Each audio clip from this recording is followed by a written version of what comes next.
Before we get into the episode today, I just wanted to let you guys know about my new Year's resolution coaching program as 2025 comes to a close. I know you may be feeling, where on earth has this year gone and why have I not achieved yet again my New Year's resolution or my goals? Let me tell you, many of my clients have felt the exact same way, and that is why it is so integral for you to engage a coach in the start of the new year. Whether it's breaking patterns in relationships, whether it's changing your belief systems about yourself, reaching your goals in your career, your financial goals, or manifesting that new relationship, make 2026 your year. The highest peak of our motivation in achieving our goals is always at the beginning of the new year. But if you want an actual plan to take you beyond that, we can maximize your growth and maximize that motivation together in a 30-day container. You will have 4 coaching sessions with me,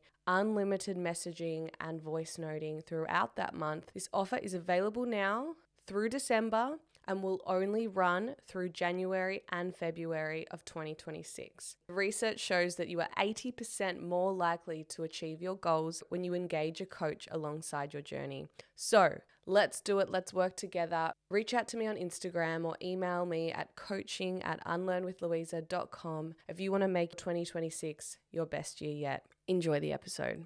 You've arrived at Unlearn with Louisa, the self-development podcast where we explore the beliefs, patterns, and behaviors we've all unconsciously picked up along the way. Whether it's in relationships or how we treat ourselves, here we focus on unlearning our past to create the future that we actually want. Let's get into it.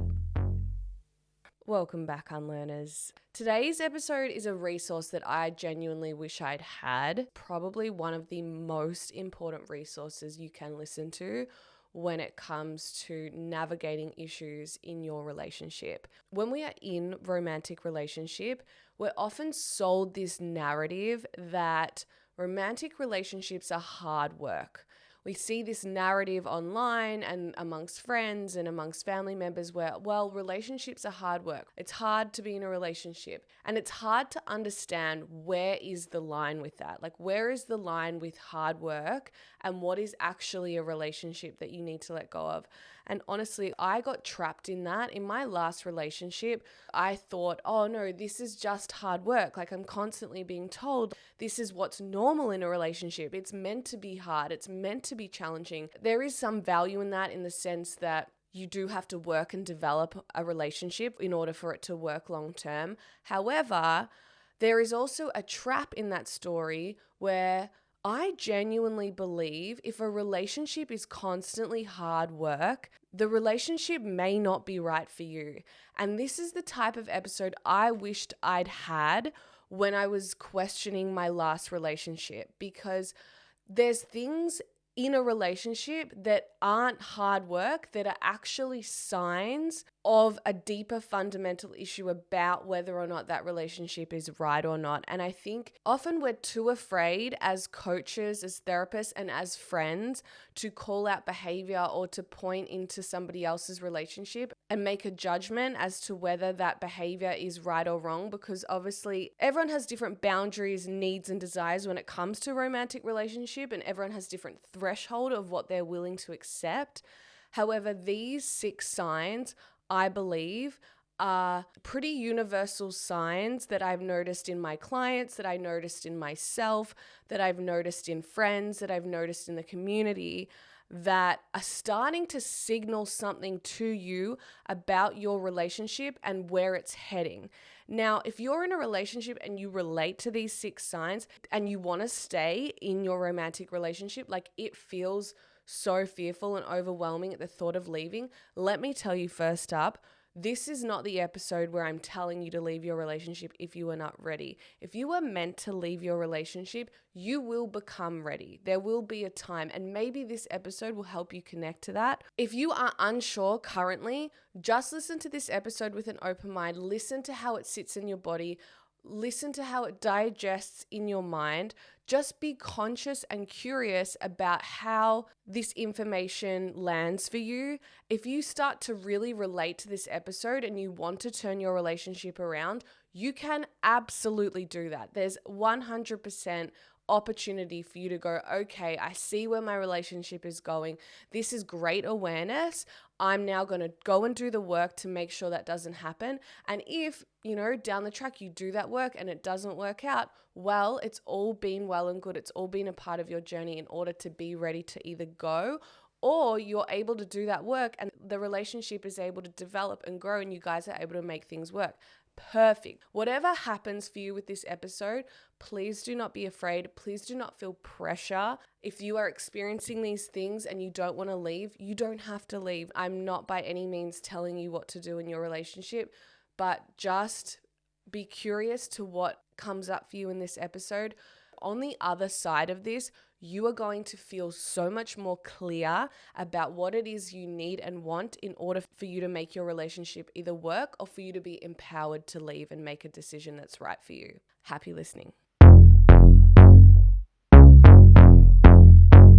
So the first sign that your relationship could be coming to an end is that when you speak about your partner, the way you speak about your partner is usually only negative or you're venting. Now, most people are guilty of doing this, and that is okay. Sometimes we need to vent to our friends about our partners to be able to have a laugh and process and move through the relationship in a healthy way. Like, there's absolutely a level of this that is completely normal and just human behavior. However, I want you to think about if you are speaking about your partner, if the only thing that you have to say about your partner has an undertone of anger, fear, disappointment, and negativity, this is highlighting to you an issue and a fundamental issue within the relationship. I'm going to use this example a lot over this episode, but I want you to consider what it would be like if you had a friend that you only spoke negatively about to other people. Your other friends would probably highlight to you that that relationship is no longer serving you. But when we are in romantic relationship, for some reason, we have almost a higher threshold or a higher window of tolerance for negativity when it comes into the relationship because of maybe the potential of what it would look like to end the relationship or leave. Whereas with a friendship, potentially it might be easier to navigate that, or you're not as close with them, your worlds aren't as intertwined. But that is not a reason to stay. If you're spending majority of your time venting to your friends about your partner in order to be seen and heard about their behaviors, and you're feeling incredibly frustrated and you're constantly tearing them down to your friends and family, or if you're getting to a place where you feel like you can't tell your friends and family about their behaviors or about what they're doing or about the things that are upsetting you, and you're turning to things like AI, like ChatGPT, because you're worried about what your friends and family may think of them, that is a red flag about your relationship and your partner. If you can't tell your friends and family about their behavior, or there's things that you need to hide, let me just cut the denial right now. That is a huge red flag. If your friends and family aren't going to be okay with a behavior or the way they're treating you, why are you okay with them treating you in that way? You need to ask yourself that question. If you respect your friends and family's opinions in most areas of your life, but when it comes to your partner, you think they may be wrong, let me tell you, I'm going to hold your hand when I say this, that is probably not the case. If you can trust your friends and family and you trust their judge of character in their friends, in how they behave in other areas of their lives, but when it comes to your partner, you think it's different, this is probably not the exception. And this relationship may not be right for you. The second sign that your relationship could be coming to an end is if more than 50% of the time your relationship is causing you a negative emotion. So your relationship is causing you stress, it's causing you anxiety, it's causing you anger. If your relationship at least half of the time is creating negative and painful emotions within you, your feelings are trying to tell you something. Your feelings are your biggest key to understanding your intuition. Like, sometimes we think intuition is this small voice that speaks to us. Yes, it absolutely can be, but our intuition is also what our most current and reoccurring feelings are. So if your feelings are really extreme and you're being taken on this big emotional roller coaster, and you're having these really low lows and then really high highs when you repair, and then really low lows again.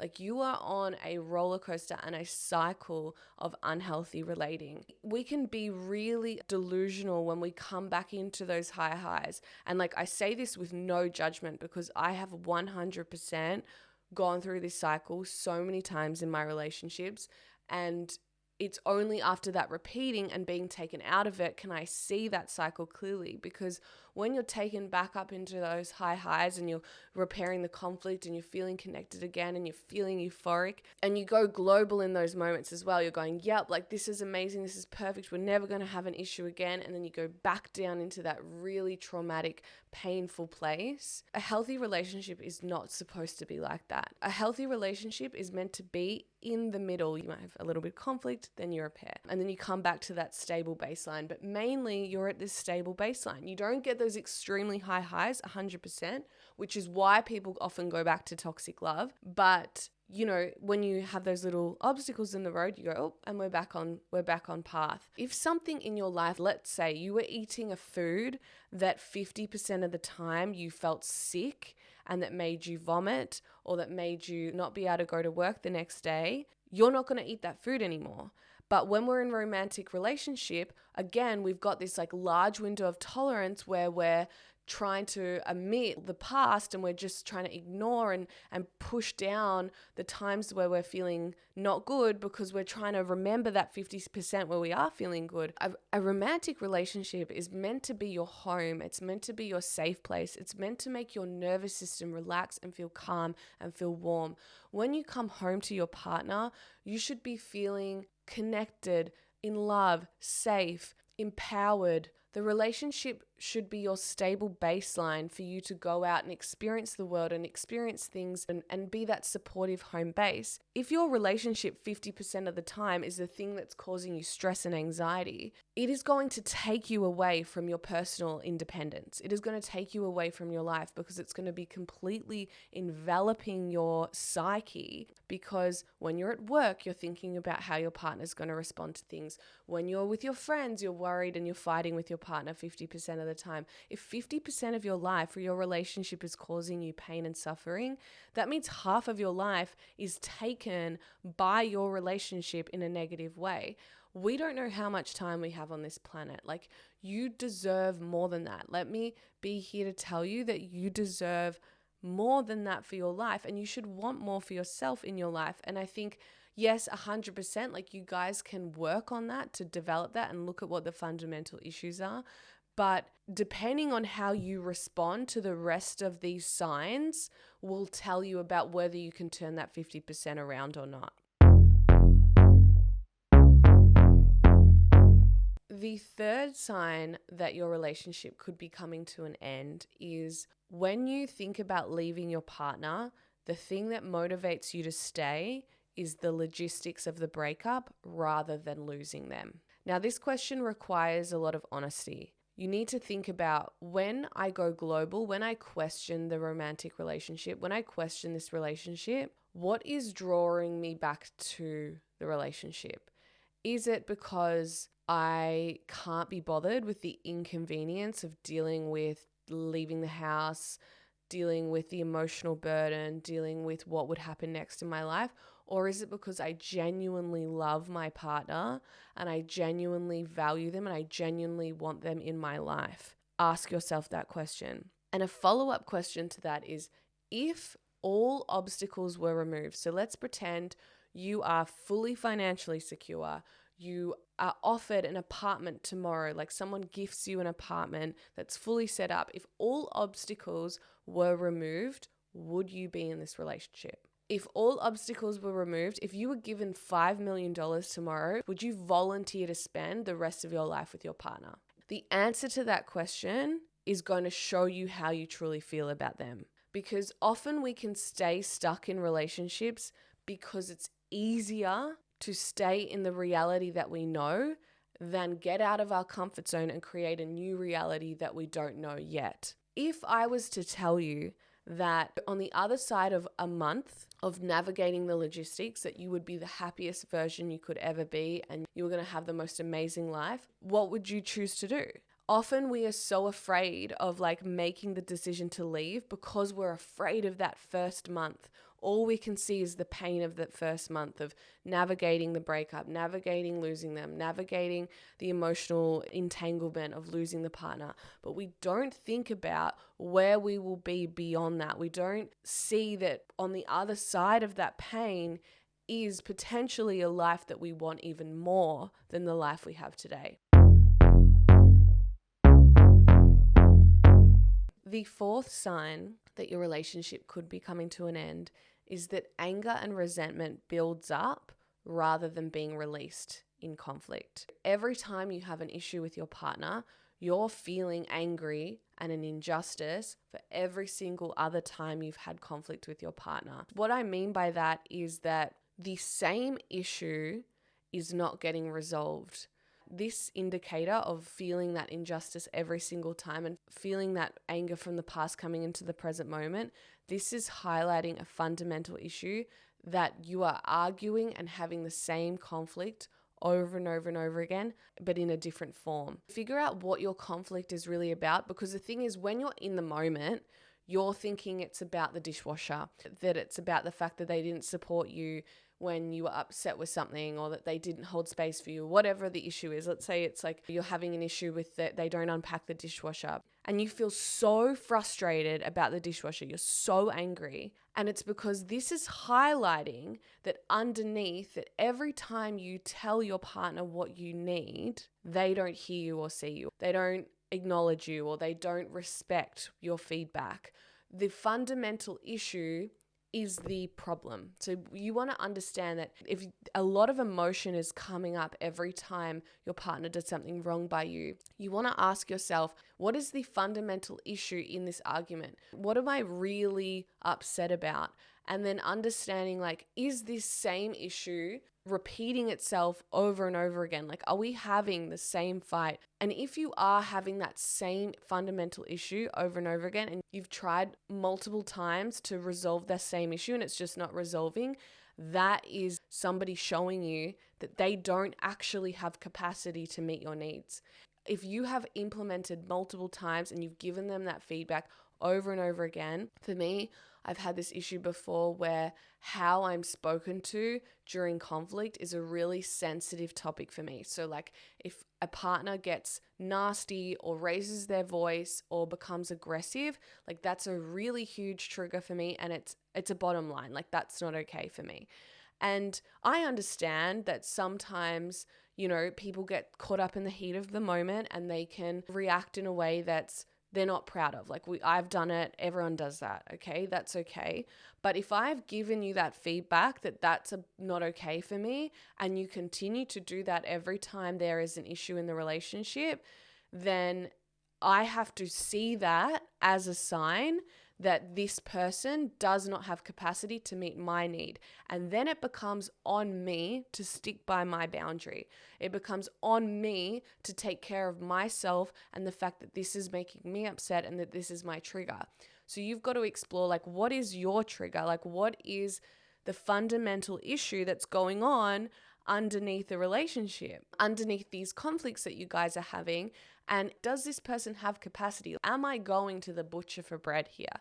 If you have spoken to your partner multiple times about the same issue and the fight is just repeating itself and it's just got different content of how it shows up. So 1 minute it's about the dishwasher, then it's about the parents at Christmas. There's always different content to how the fight may show up, but the fundamental issue is the same. That is a huge sign that this person is showing you who they are and the relationship is showing you its capacity, and it may be time to leave.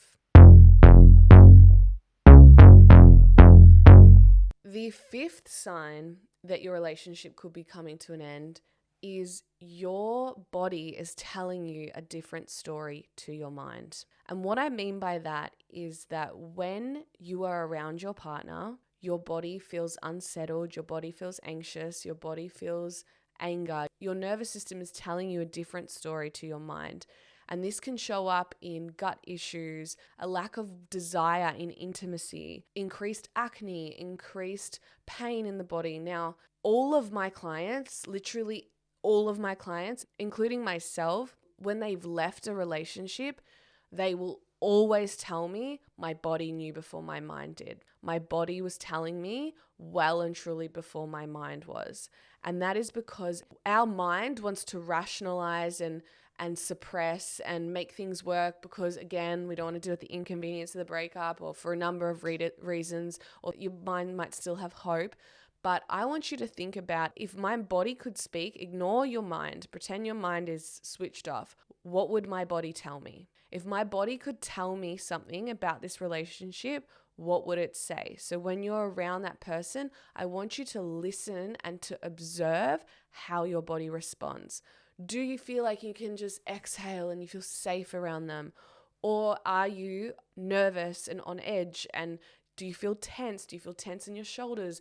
Are you gritting your teeth? Are you clenching your fists? Are you feeling stressed? Are you having sleep issues? Are you having gut issues? Do you have no desire for sexual intimacy? Like, what is your body telling you about your safety in this relationship? What is the communication from your body? Our body and our gut can pick up on cues and signs and energy that our mind can't. And we are taught in this society to switch that off and to ignore that. We're very accustomed to listening only to our mind and our rationality and our logic.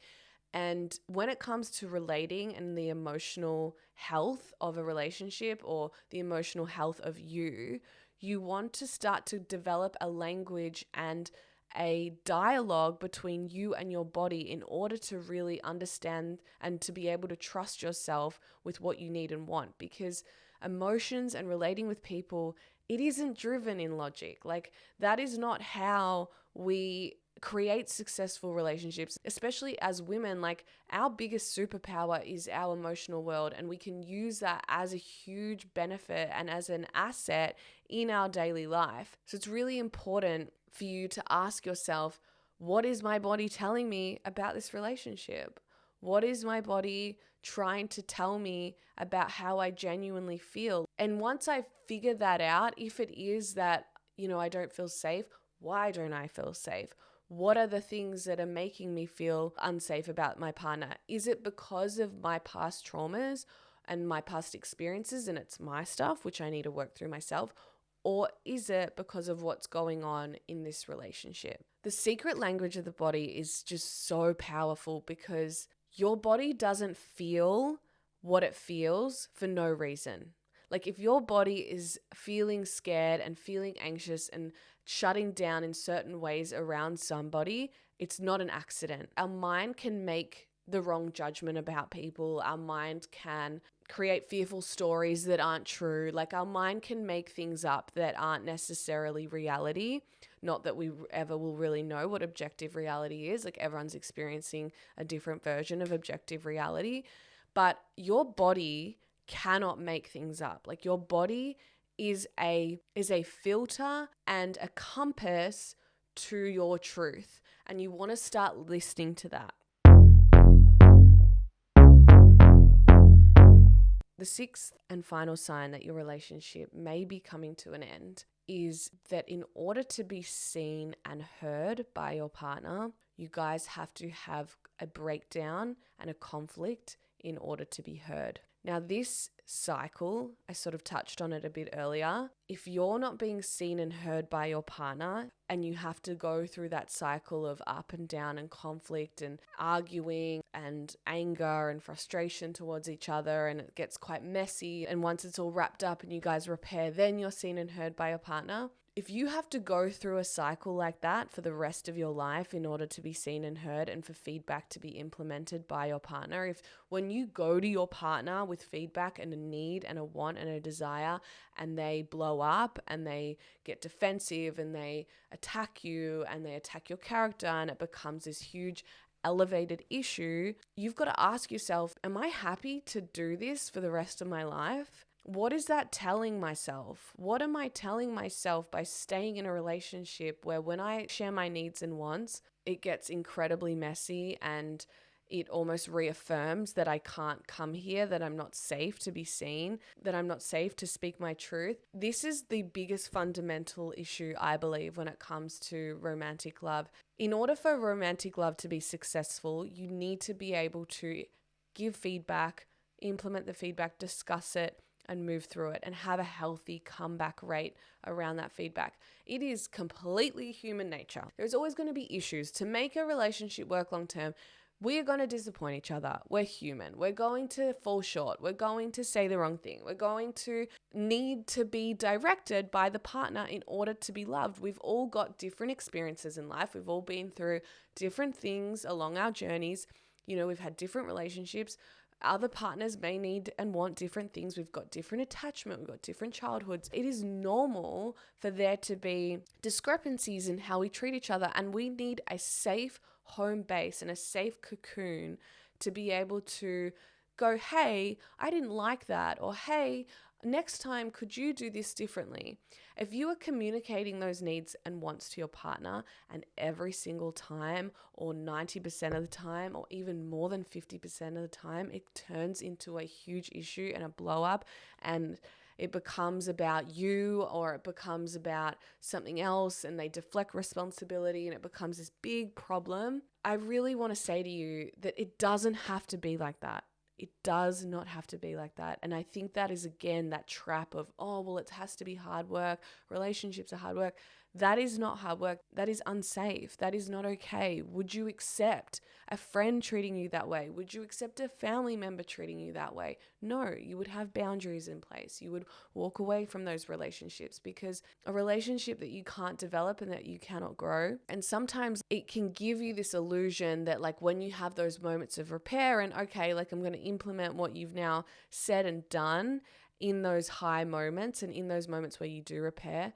But again, like, you follow that cycle. Once the feedback is once again communicated, it turns nasty and it turns toxic. Once that cycle is repeated, you need to see that cycle for what it is. Like, rather than seeing them as isolated incidents, I want you to take a step back and look at your conflict. In coaching, we do a conflict map, and we look at the map of the conflict. What is this conflict actually telling myself about where this relationship is headed? What is the fundamental issue here?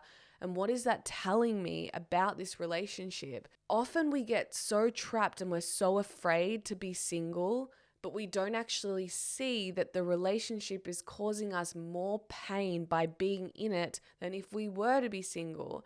And it's hard because society and pressure from our parents and pressure from the world around us almost forces us to be in this sort of like fairy tale rom-com. Oh, like, but I want my happily ever after. But you've got to ask yourself, is this actually going to be a happy ever after? Like, would I be okay if this relationship was to never change in the capacity that it is in? Would I be happy? Would I be okay with that?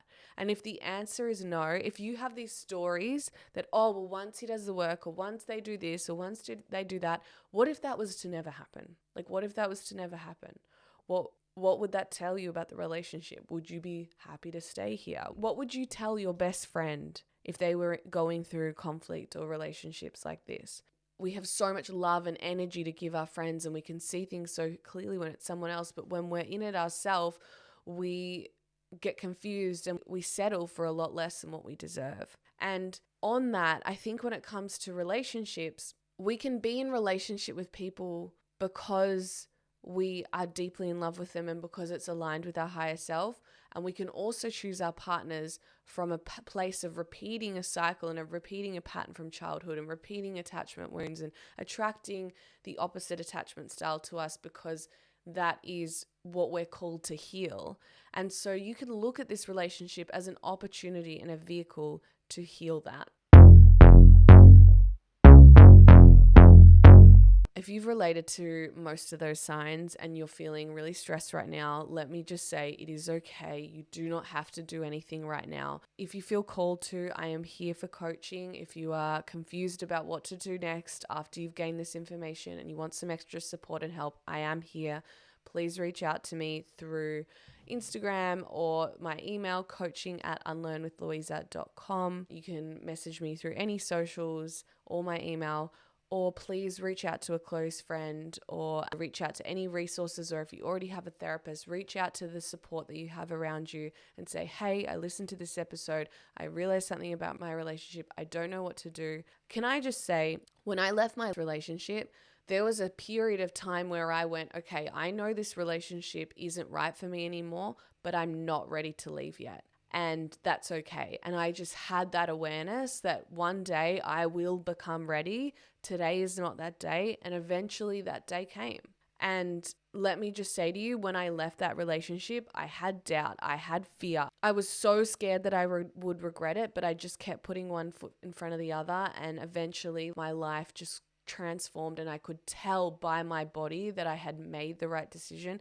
The feeling in my body of stillness and content. Although I had so much sadness and there was pain, I had this inner knowing, and I only got that inner knowing after I left. I did not have that inner knowing before I made the decision. So if that is you right now, you don't need to do anything. Sit with how you feel, sit with what's come up, do some journaling around it. If you feel called to, I can help you through the next steps or what you feel like is the right thing for you. If not, call your best friend. Speak to a safe person. The biggest tip I can just please do not run to your partner and say, all these things are wrong, you need to fix. Calm down, get your thoughts in line, understand what's going on. And if you realize that actually, no, this relationship, I want it to work, I want to make things work, you now have that power. You have the resource and the power and the understanding. This is an opportunity. Don't be scared of the awareness that you've just learned. If you've just learned, okay, our relationship is heading towards the fucking shit, that's okay. That is so important. If you want your relationship to work, this is the information you needed to know in order for it to work.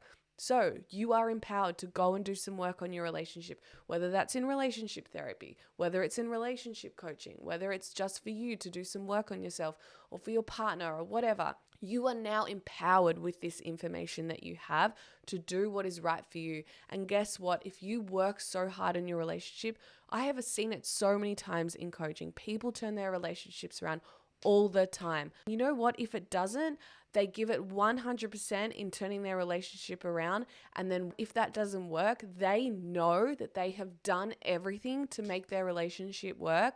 And they know that the next right decision is to walk away. And they do that with love and integrity and dignity. That is what's on offer. Thank you so much for getting to the end of the episode. I am so proud of you for being here and for doing the work on yourself. I look forward to seeing you next week. Thank you so much for getting to the end of the episode, and congratulations for choosing to create a future that's actually yours. If you got something out of this episode, please share it with someone who needs to hear it, and keep up to date with me by following wherever you listen to this episode. If you haven't already, I'd love it if you could also leave a review. If you want more from me, you can find me on any platform at Unlearn with Louisa, or head over to my website unlearnwithlouisa.com to work with me as a coach. And I will see you at the next episode.